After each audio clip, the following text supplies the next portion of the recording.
Thank you all for joining me on this esteemed panel with leaders in the Valley to talk about the significance and the importance of Juneteenth. Joining me, Katie Duncan, president of the historic West Side Chamber of Commerce, executive director also of the Harrison House. Verna Rhodes Ford, attorney and president of the Las Vegas chapter of Alpha Kappa Alpha.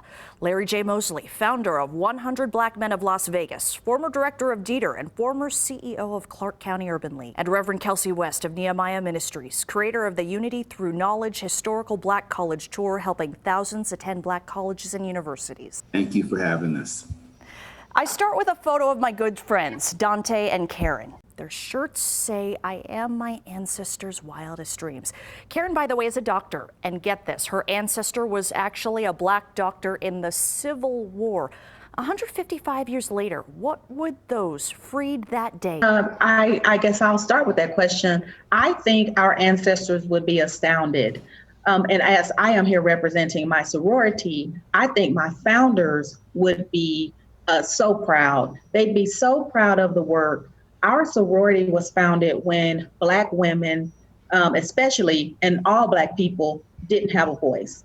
And so to see the strides that we've made in politics, in business, in education, and in civil rights, I think would be very moving for not only the founders of my sorority, but also all of our ancestors.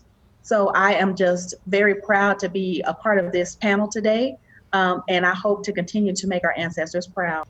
Juneteenth, especially our ancestors and the ancestors of our white sisters and brothers, committed some atrocities against our people during slavery.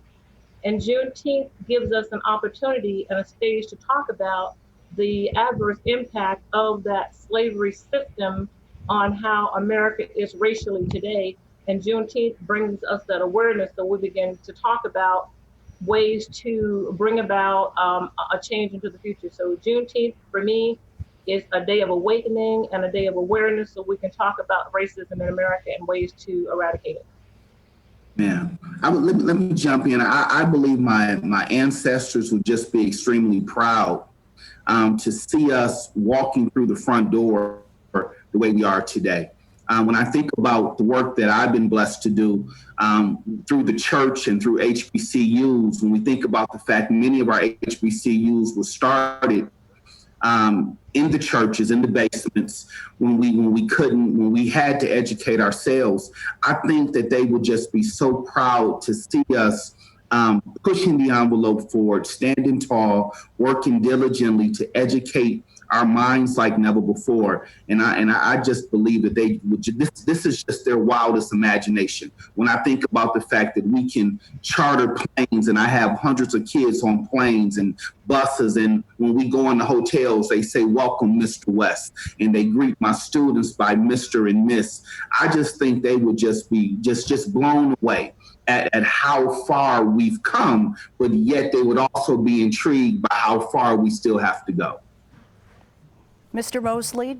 Yeah, I look at it from a dual perspective. My ancestors on one side, my mother's side of the family, her father was a dentist, and his father was the first African-American physician in Arkansas. That side of the family would be very much engaged with a lot of the things that has happened in terms of from that side of the lineage. On the other side, my father's side, my great-grandfather worked in cotton fields. And I'm the first Mosley to have dual degrees. To that end, there would be a lot of pride in terms of where we're going. But I was a history professor at the age of 23 at San Jose State University. And looking at just the eras of Reconstruction, voting, and the ability for African Americans to be able to vote, they would be extremely happy with that. But they would be also disengaged and unhappy with the fact that we have not, again, leveraged our voting. We have not taken as serious as we must take in terms of these elections going forth. We must be able to rally around this election, more important than any time in our history, to again make sure that we are utilizing our full voting potential. We're celebrating the end of slavery as our country is being faced with a reckoning. The death of George Floyd and others like him calls for police reform. And how and why should we all celebrate this day, yet also take a moment, a serious moment, to reflect and think of how change should happen? I'd like to start by saying that we placed way too much emphasis on the police department. It's not just in the police department, it's in the health department, it's in the war department. Racism permeates through every department of this country because our country was built on racism. So we can't expect the police department to have all the answers to the system that we have been born into in this country. We have to go to the root of the problem, the root of slavery. We need to start by passing SJR 45 to make Juneteenth a national day of observance so that we can actually have a day to talk about this. We need to be passing HR 40, which studies the system. The United Nations has weighed in on the adverse effects of slavery. We need to come to reckon with it. The United Nations has set aside more than 33 recommendations for us to at least look at to see if we can start to address America's racial problem, because it's affecting the whole world, not just this country. We need to get serious about racism in America. It's not just the police, it's in every aspect of the American system because our country was built on the slavery system. Remember, we've been in this country more than 400 years and we still are at the bottom of every quality of life economic indicator in the country. Our neighborhoods are suffering the most. We have the highest incidences with the prison system, high school dropout rates, teenage pregnancies. It's time for us to really look at the adverse impact of the descendants of the victims of the transatlantic slave trade. The United Nations has the recommendations. We need to get serious and make it a priority so that we can bring peace back to our country, so that we can end all the protests and all the adverse action and start to build our country by fixing first the cracks in the foundation on which it was built. I certainly agree. You know, when we look at the disparity issues in every one of those major categories, in the COVID-19 situation, especially here in our own backyard, is most prevalent. The police situation, yes, they are, and it's time that we take a serious look at policies and procedures on a national level down to the local level. You know, the lynchings just right over in Victorville, California, 2 people has been recorded lynched in the last month or so, and want to say that it was a suicide. Most scholars will say, I don't think so. Most people from the grassroots would say, I don't think so.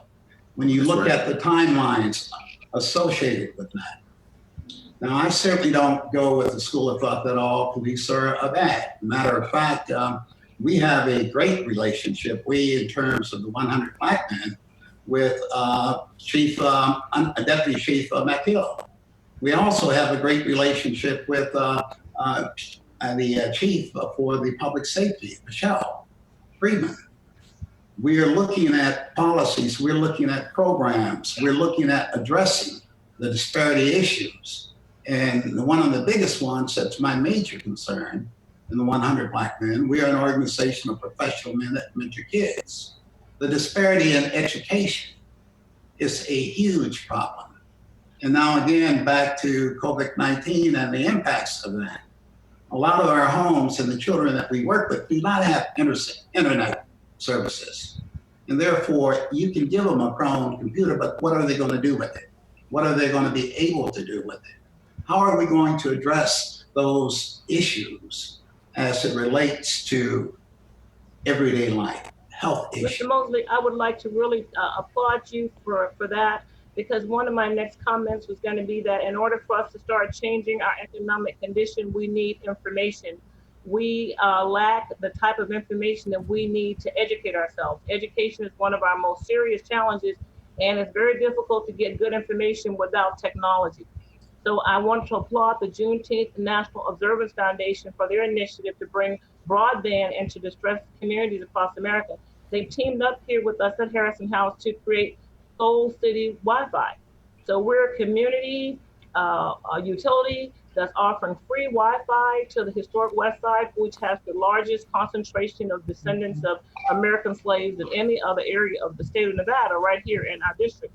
So we have the largest concentration of those descendants of the Juneteenth, I guess you could call us the Juneteenth community, because that's who we are. And the school superintendent said that out of 122,000 students who lack access to internet, most of them were here on the historic West Side. So a lot of business owners, we came together.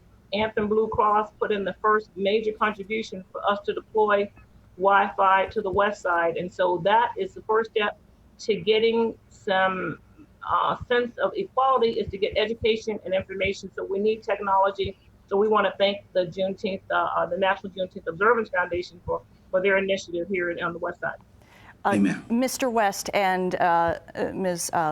Ford, if you can weigh in on how exactly because it's for people who are not African American, who are still trying to learn about Juneteenth, how can they best learn, and how can this holiday, how can they have a respect for this holiday and also take it as a calling as Americans to act for change? Well, let me say this, if I can go first. Please forgive me, Sister Ford. Normally I would say ladies first. I just jumped out there. Let me say this. When I travel the globe, I take pride in researching where I'm at. I take pride in taking students to different cities and monuments and historical sites, and we stop and we research and we learn the history behind the moment. I want people of African American descent, of all descent, to stop and really study the significance of Juneteenth. For so long, we have done a disservice by, we educate people on July 4th, but we go from Memorial Day to July 4th, and we don't even mention Juneteenth. And so as a pastor, I want to take responsibility over the years for not doing my job the way I should have in pushing Juneteenth. If all communities would study Juneteenth, they would understand it's not just about Black people, but it's about people having the right to be free. Nobody should be treated like a slave in this country. So when I celebrate Juneteenth, I'm celebrating my freedom to be able to jog and not get killed, to eat Skittles and not get killed, to even be apprehended by the police, whether I'm innocent or not, and not be killed. I just don't want to be a slave in this country. And that's for anybody of all walks of life. We should all be joining forces to celebrate our freedom. If I could say this before I hand it over to Sister Ford, when I was 7 years old, I watched Roots. And the most impactful scene for me was not when Kunta Kinte was whipped to San Toby. The most impactful scene for me was when Fiddler was holding Kunta Kinte. He's holding Kunta Kinte as he dies. And when he dies, Fiddler says to Kunta Kinte, "How does it feel to be free?" Nobody in America should have to die to experience freedom. Well, awesome. On that note, I agree with you, Pastor. We just heard a sermon. But I agree wholeheartedly. Why everyone should celebrate Juneteenth is because it's about human rights. It is about people who were already enslaved, and to be emancipated and not be informed was even more of a tragedy, more of an injustice. And that is what Juneteenth is. Juneteenth is the fact that there was a period of time after the Emancipation Proclamation that there were still people who were enslaved. We did not get the message until a year or so later that we were free, which meant continued free labor and all of the things that went with slavery. So that is why everyone should celebrate, because it is about celebrating freedom. One way that you can celebrate, Diane Pollard does an annual Juneteenth celebration. I'm sure that is not happening this year in the midst of COVID-19, but that is a great way to celebrate the day. It is a great way to celebrate our culture and our heritage and our history. So that is just one way to celebrate. But importantly, please educate yourselves. And please don't assume that just because we mention Juneteenth, it means that we don't celebrate 4th of July, but it means that we are celebrating something that is precious to us. because of the years and years of mistreatment that we have endured. And it is just a celebration of our culture. Amen. I'd like to chime in on that, if I may.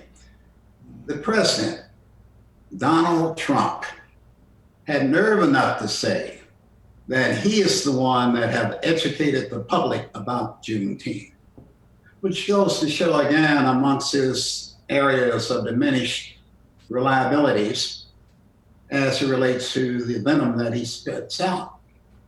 But as a former professor at 23, looking at what's going on in our educational system and the disparity in there as it relates to the history of African Americans, if that component of history was put in, people would clearly know what the basis of Juneteenth was and what the period of Reconstruction and Jim Crowism that followed it was about. But it's been a reminder. But it's also a reminder that we have a long way to go, especially when we continue in 2020 to deal with the same types of issues and economic issues that we're facing.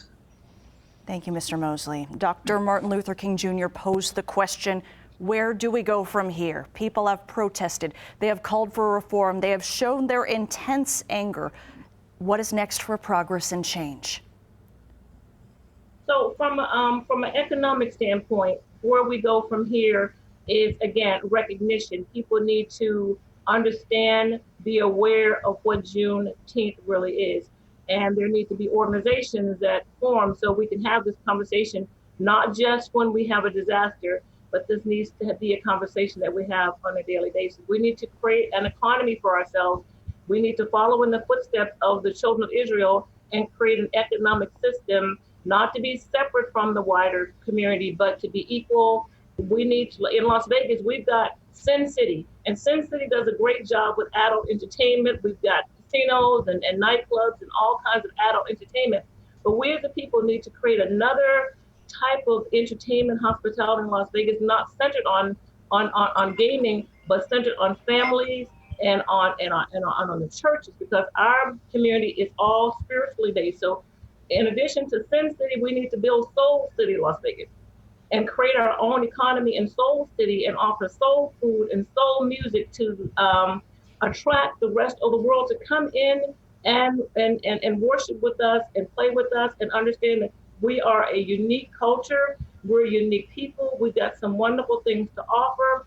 We just need an opportunity for people to partner with us so that we can expose our unique culture, especially jazz, because June is jazz is, June and jazz go together. So we need to have the type of venue so we can display some wonderful African culture so that people can come to know us, who we are as a people, and begin to appreciate us so we can stimulate our own economy. I love that. Can all of you chime in too? I love how Katie emphasized on what we need to do locally. Can all of you chime in on that as well? What needs to be done here in the Valley? Well, one of the things that I spoke yesterday at the mayor's council meeting, which was pretty interesting, to say the least. But one of the areas that we've got to do is we got to start with communications in all areas and developing the types of positive relationships from education, for instance. Sister Brenna Rose worked up at Nevada State College, and I'm working there doing some consulting work, but we're trying to get African-American young men and young women to be able to go through the school there with a village type of, if you would, urging or coalition partners. Reverend West is one of the partners there, along with several others. So we got to start getting our children in the college, especially those that have not had the ability to go. I speak from experience. I was, quote, a special ed student. And had it not been from organizations like the ones that we're working with, I would have never gotten into college. And I ended up going through UC Davis, 3 years, Occidental. And I came in there and did not have to take the SAT, probably would have flunked it. But the bottom line is we have a lot of young people out here with potential.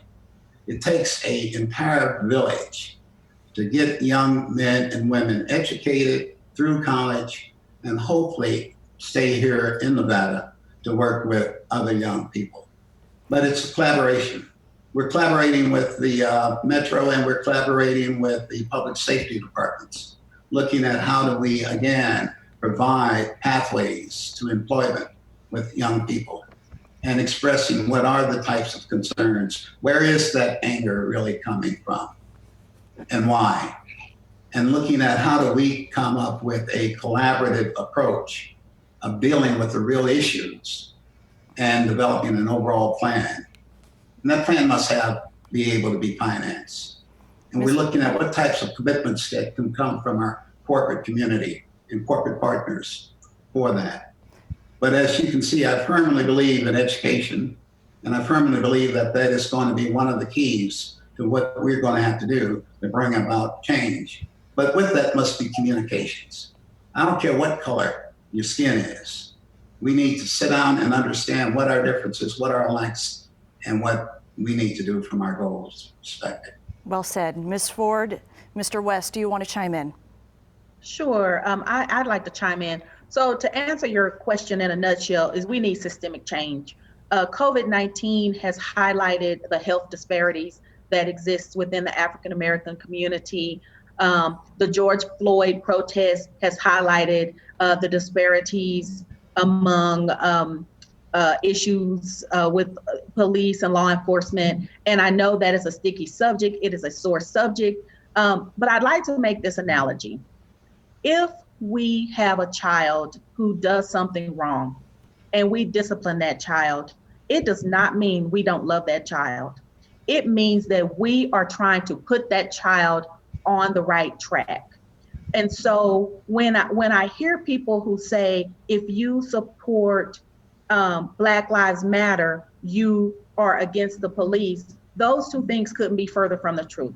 There are those of us who absolutely respect the authority of police officers and know that the overwhelming majority of police officers do their job very well and do it the right way. But we also want to hold those people accountable who don't follow the rules and who do use excessive force. So I think that is a message that is now finally starting to be heard, and one that I hope will continue to have some footing. But with that, systemic change requires legislative change. It requires changes on all levels. Without going into any detail, I just think those are some of the things that we need to do, just the understanding. And thank you so much to all of our allies who are now starting to understand the plight of the African American and what we have gone through. But we need systemic change all the way on all different levels. Thank you. Amen. Mr. West, can you close us out? I'll quickly conclude by saying this. Thank you for introducing me for the work I do with education, but I also serve as the senior pastor at Nehemiah Ministries. And the word that we're standing on prophetically, that one word is restructure. Right now, our country needs to admit that she needs to restructure our judicial system. I do believe in '94, a bill was passed, and the 3 strikes law was passed. And if a man commits 3 strikes, he was given life without the possibility of parole. I believe it reads something like that. Well, in 2020, the police force has committed 3 strikes. And if we were to put that bill on our police department, they would be serving life without the possibility of parole. Where do we go from here? We just want equal justice. From here, we want all people to know you cannot murder, kill somebody, and the worst that's going to happen is to be fired. I've been fired before. That's not the same as serving time. That's not the same as being punished. And so from here, we continue to fight for a restructure of all systems. That's the only way we're going to fight systemic racism. Today is June 19th, and so we do have some activities going on for Juneteenth. There's going to be an event in Craig Ranch Park starting at 5 o'clock. The entertainment, the speeches, there's an official flag raising ceremony at 7 o'clock. There's a caravan leaving Harrison House, 1001 F Street at 6 p.m. going to Craig Ranch. We want everyone who wants to come out. Remember, we're practicing social distancing, so groups of no larger than 10 are invited to come to Craig Ranch for their family barbecue. Hear some great jazz music, listen to some speakers, and join us in official Juneteenth flag raising ceremony at 7 p.m. in Craig Ranch here in North Las Vegas. Thank you all so much for joining me. Thank you for your wisdom, for your inspiration, and have a blessed Juneteenth, all of you. Thank you. Happy Juneteenth.